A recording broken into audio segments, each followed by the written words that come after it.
paglalakbay ng inyong diwa. Pagsaksi sa mga pangyayaring hindi mo sukat akalain.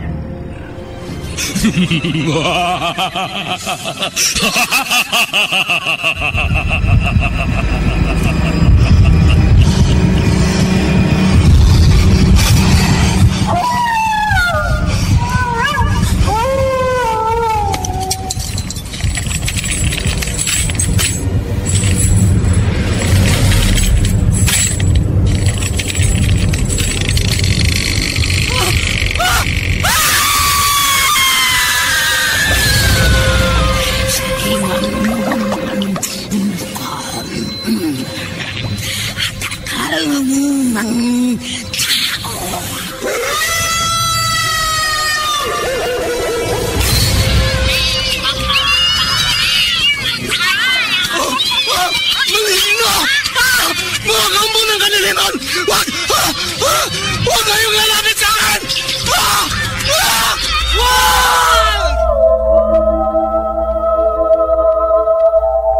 Mga kababalaghang hindi kayang tanggapin ng inyong isipan,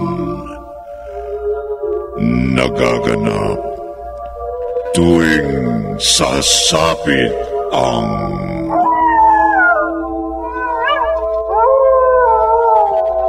gabi ng lagim.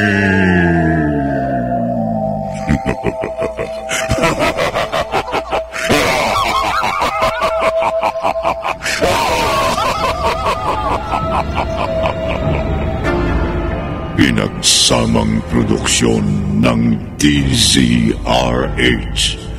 at Star City.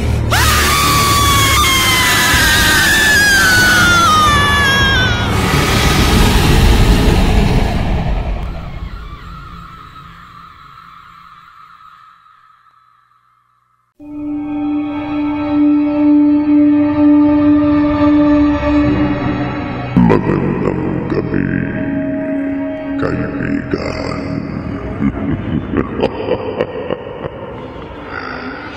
Kagabi, isang dalagang disgrasyada ang nagsilang ng kambal na ang babae ay normal.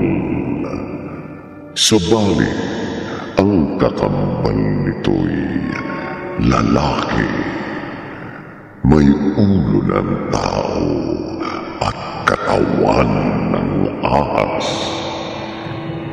Ang taong ahas na pinangalanang Gabriel ay lumaki sa gubat ng magbinata. Isang dalaga ang pinatay at ang taong ahas na si Gabriel ang pinaratangan ng kanyang ina na nagsabog ng lagim. Narito ang ikalawang bahagi ng ating tampok na kwento sa linggong ito na pinamagatang Taong Ahas. Sa isa na naman, gabi ng lagim.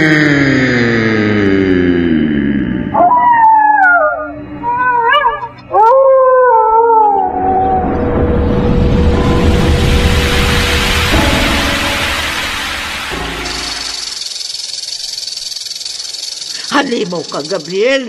Isa kang halimaw. Hindi po, inay. Nagkakamali po kayo. Kayo na rin po ang nagsabing tao ako. Tao po ako na anak ninyo. Oo, anak kita. Pinapaniwala kita Itinanim ko sa isip at puso mo na tao ka. Para hindi ka maminsala. Para hindi ka magsabog ng lagim. Pero sa kabila ng lahat ng pagsisikap kung lumaki kang mabuting tao, na makapamuhay kang normal, katulad ng iyong kakambal, nagpadaig ka rin sa undyok ng iyong pagiging taong ahas. Hindi po totoo yan. Kung hindi ikaw pumatay sa isang kabarangay natin, sino? Kung ipapaalam ko po sa inyo ang totoo, baka po hindi kayo maniwala. Walang ibang taong ahas dito sa laga na ito, kundi ikaw. Malalaman niyo rin po ang buong katotohanan na wala po akong kasalanan. Sige! Lumabas ka rito sa kuweba. Magsabog ka na naman ng lagim! Pero binabalaan kita, Gabriel. Huwag mong uuliting magsabog ng lagim. Kapag inulit mo pang pumatay ng tao, ako mismo ang magsusuplong sa iyo sa mga otoridad. Tandaan mo yan!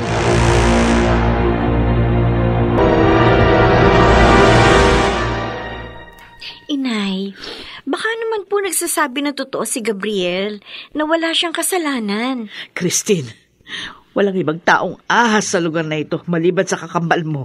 Ano naman po umalay natin kung tunay na ahas ang pumatay sa ating kabarangay? Ayon sa balita, isang pulis ang nakakitang papalayo sa kaingin na kinatagpuan na sa bangkay ng isang taong ahas na may ulo ng tao at may katawang ahas. Magsisinungaling po ba naman sa inyo ang inyong anak? Bakit hindi? Kung mas nanaig sa kanya yung pagiging halimaw. Inay, sa naging pag-uusap ninyo ni Gabriel sa gubat, lalo po ako naging interesado makilala siya. Para ano? Kung nagsinungaling po siya sa inyo, baka sa akin magsabi po siya ng totoo. Kristen! Dahil kakambal po ako ng taong ahas.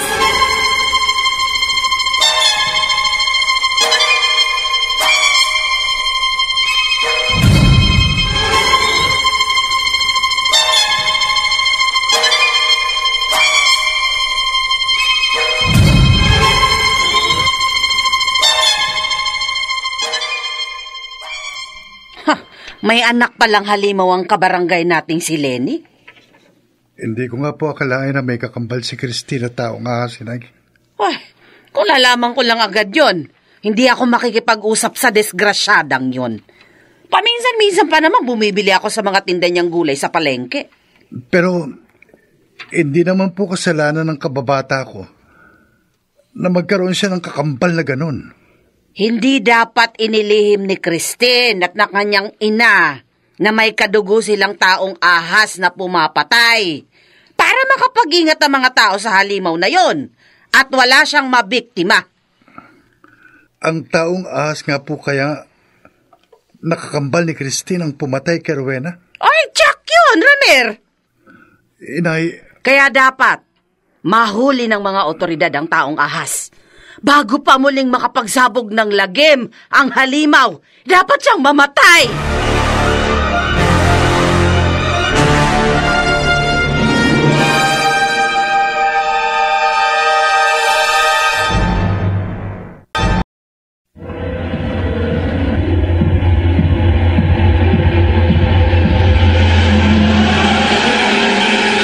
Balikan natin ang kasaysayang tampok sa linggong ito sa isa na namang Gabi ng Lagim.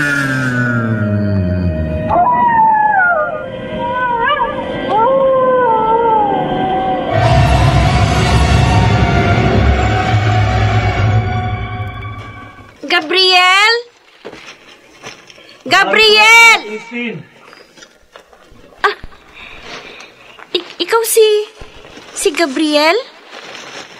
Ang kakambal ko? Oo, ako nga.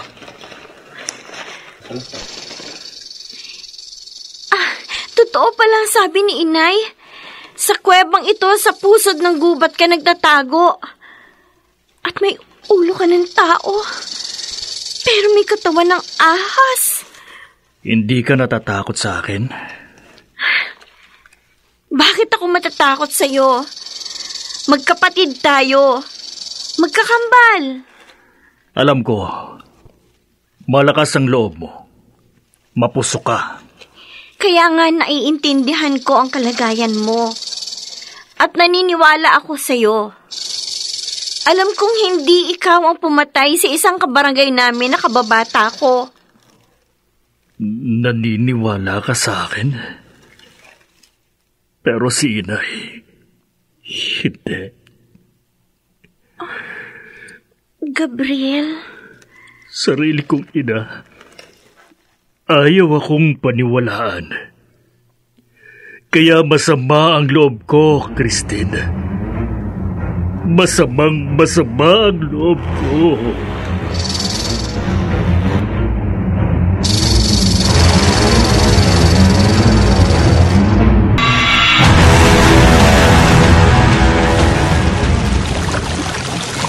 Ano, Ramil? Pagpasensyahan na kita? Oo, Christine, Kasi ilang araw kang hindi nagpakita sa akin. At parang iniiwasan mo ko. Hindi kita iniiwasan. Iniiwasan mo ko. Mula nang namatay si Rowena, hindi ka na dumalaw sa akin. Dati naman, madalas mo akong pasyalan sa bahay namin. Kaya nga nilapitan kita rito sa tabing ilog. Nang makita ko naglalaba ka. Para malaman mong dahilan kaya ilang araw akong hindi nagpakita sa'yo.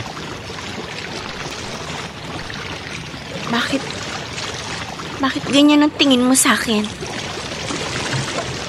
Christine, sa ilang araw na hindi kita nakita, lalo kang napamahal sa akin. Mahal mo ko? Oo. Hindi bilang kaibigan. Lalo kong naramdaman ang pagmamahal ko sa iyo. Nang subukin kong limutin ka. Pero nasiguro ko sa sarili ko na mahal kita. Kahit may kakambal kang taong ahas. Alam mo? Oo. Huwag kang mag-alala. Naiintindihan ko.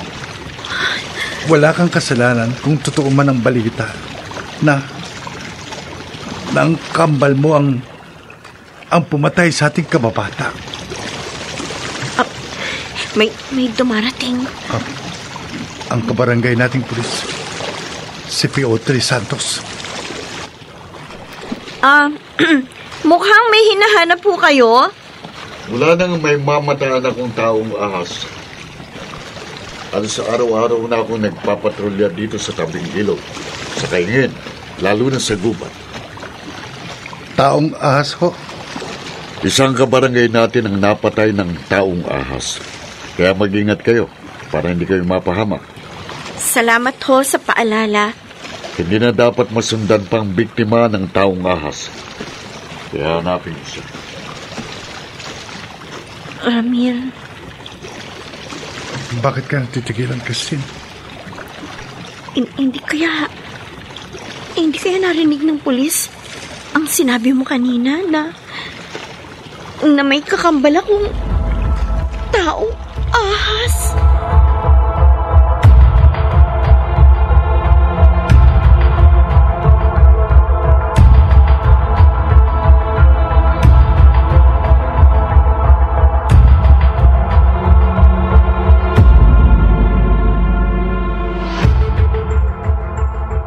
Ramir, naloloko ka na ba? Hindi po, Inay. Bakit patuloy ka pa rin nakikipagmabutihan kay Christine?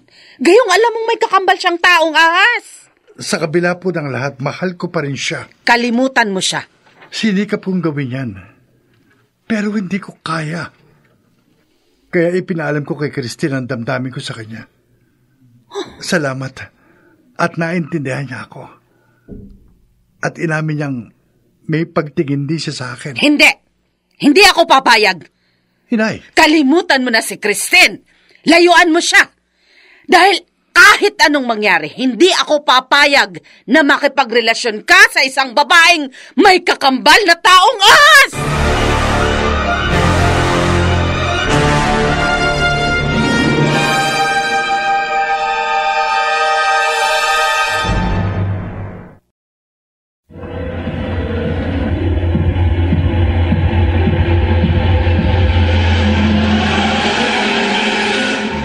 balikan natin ang kasaysayang tampok sa linggong ito sa isa na namang Gabi ng Lagim.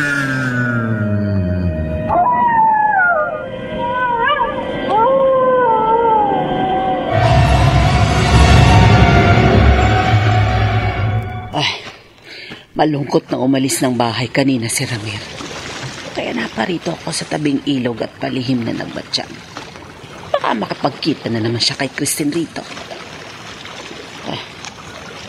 Pero walang mga naglalabang ngayon dito. Oh, parang may naliligo sa ilog. Hindi naliligo sa ilog ang lalaking yun. Nanghuhuli at kumakain ng isda. Ang taong ahas! May ulo siya ng tao, pero katawang ahas. Kailangan makahingi agad ako ng tulong sa mga barangay tanod o sa mga pulis, kahit kanino. Kailangan makahingi agad ako ng tulong para mahuli at mapatay ang taong ahas!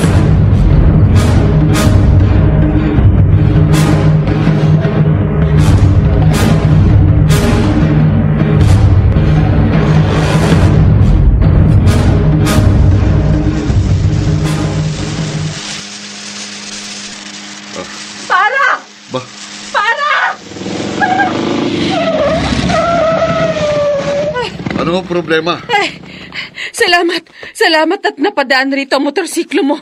At pinarahan mo ako. Talagang pulis na gaya mo ang hinahanap ko. Bakit o parang ligalig kayo? Nakita ko sa ilog. Nakita ko siya. Ang taong ahas. Taong ahas? Oo, nanguhuli siya at kumakain ng isda sa ilog. Puntahan mo agad siya. Bilis! Talagang pupunta ka agad ako sa ilog. Bago pa muling makapambiktima, kailangan mahuli ko na at mapatay ang taong ahas.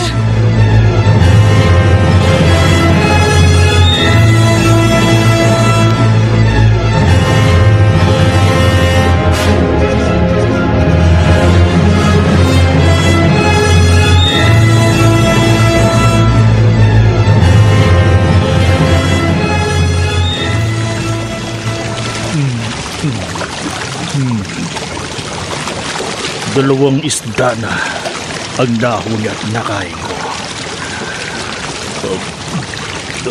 Busog na ako. Babalik na ako sa kuweba. Taong ahas! May pulis na dumating. Sigurado akong pulis yun. Dahil ganon ang damit ng pulis na ipinakita at itinuro sa akin, inay. Huwag kang tatakas! May sandata siya. Kapag tumakas ka, papuputukan kita. Uhulihin niya ako. Kailangang matakasan ko siya. Lalangoy ako papalayo. Bago ka tuluyang makatakas, papuputukan kita!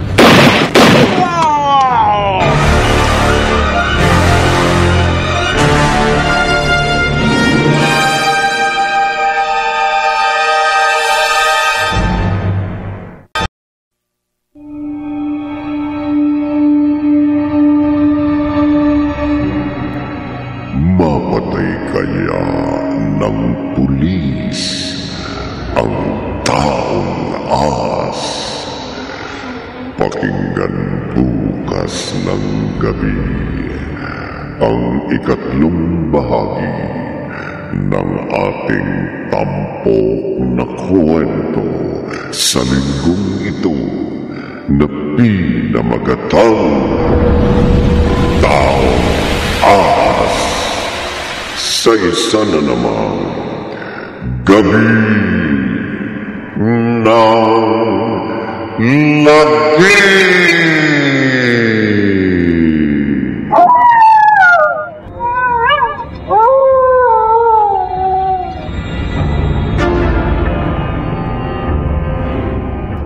Mga nagsigana, Maynard Landicho Jr., Chiquit del Carmen Amor, Bobby Cruz, Rosana Villegas, Phil Cruz, at Jenaline de la Cruz.